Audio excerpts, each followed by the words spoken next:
The sun had long since dipped below the horizon of the silver-leaf forest, leaving behind a world painted in hushed tones of deep violet and slate gray.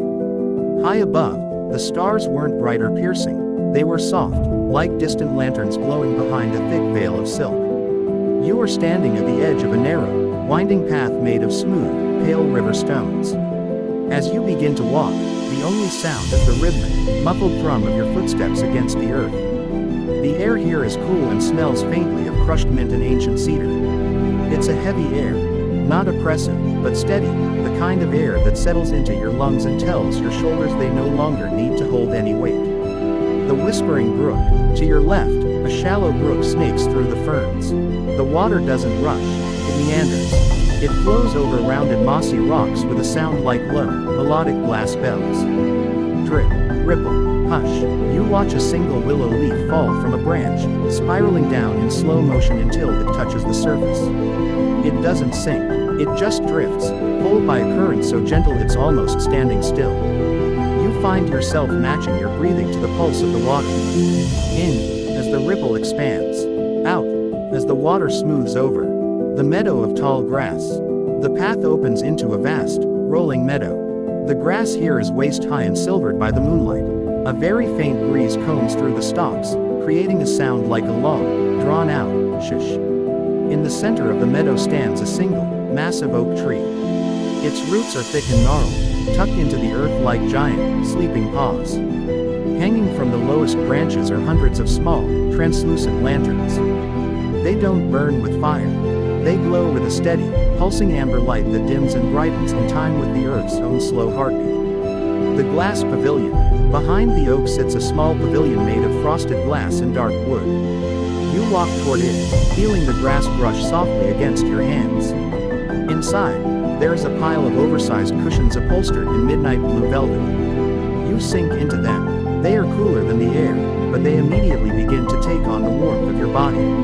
Above you, the roof of the pavilion is clear, showing the slow, glacial rotation of the constellations. A small incense burner on a low table releases a single, thin ribbon of smoke. It smells of dried lavender and rain-drenched slate. You watch the smoke curl. It loops around itself, becoming thinner and thinner until it vanishes into the shadows of the rafters. The final descent. The world outside the glass begins to blur. The silver grass, the amber lanterns, the rhythmic brook, they all start to merge into a single, soft hum. The edges of the cushions feel like they are rising up to meet you, cradling you so completely that you can't tell where you end and the velvet begins. Your eyelids feel like heavy velvet curtains. Every time you blink, it becomes harder to pull them back up. The silence of the forest is now a physical weight, a warm blanket being tucked around your chin. The stars are fading. The brook is a whisper. The forest is still. The dark is kind. Sleep now. The rain that only fell in one backyard. On Maple Street, something very strange happened. Every morning, the sun shone brightly on the houses, the sidewalks, and the tall oak trees. Birds chirped, bikes rolled by, and neighbors waved as they headed off to work and school. But in Emily's backyard, it rained. Not a stormy rain, not a loud rain, just a gentle, steady drizzle, soft as a whisper. Emily noticed it one Saturday morning when she opened the back door in her socks. "Mom," she called, "it's raining back here." Her mom looked out the window, puzzled. "That's odd. The weather app says sunny all day." Emily stepped outside. Tiny raindrops fell only inside the wooden fence. The grass sparkled. The flowers lifted their heads like they were listening. The air smelled clean and fresh. She ran to the gate and opened it. The moment she stepped onto the sidewalk, the rain stopped. Emily gasped and stepped back inside the yard. Drip, drip, drip.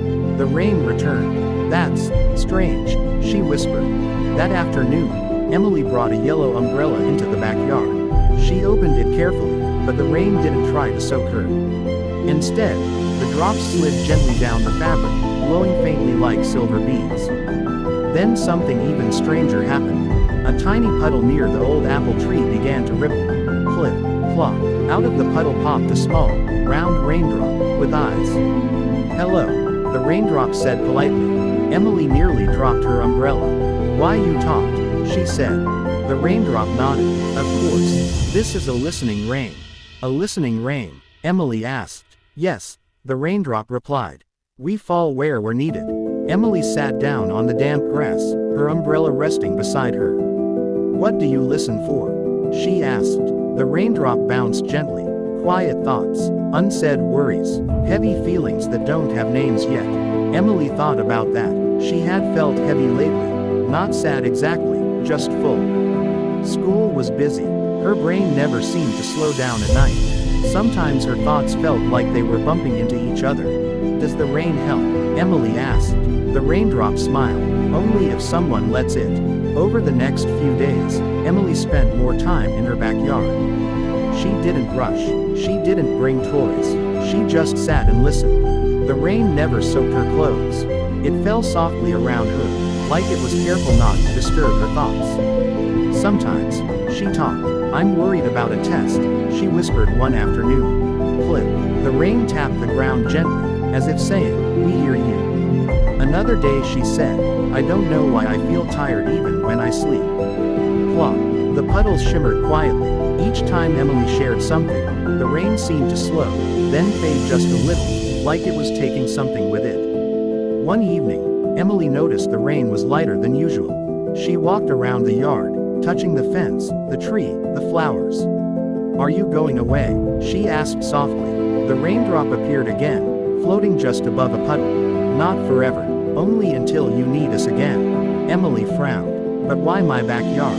The raindrop tilted its head. Because you noticed, and because you listened back. The next morning, Emily opened the back door. Sunshine filled the yard.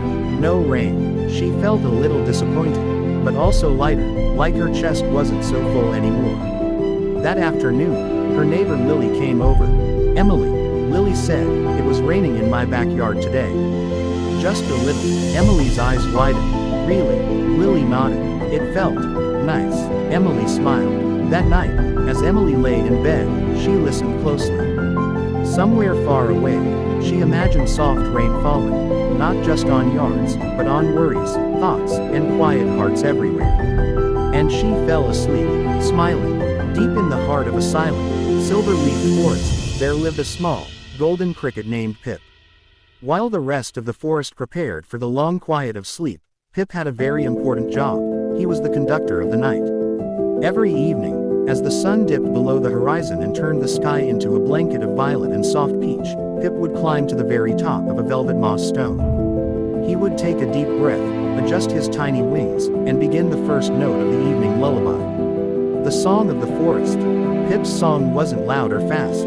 It was a slow, steady rhythm that matched the heartbeat of the earth. The tall pines heard the song and stopped their rustling, bowing their heavy branches to rest. The silver brook heard the rhythm and slowed its splashing, turning its roar into a gentle, rhythmic hum over the smooth pebbles.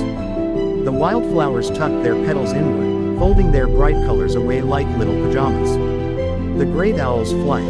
As Pip played, a great snowy owl named Barnaby glided down from the ancient oak. Barnaby didn't hunt or hoot tonight. Instead, he used his wide, soft wings to fan a cool breeze across the forest floor, tucking the lingering warmth of the day away under the ferns.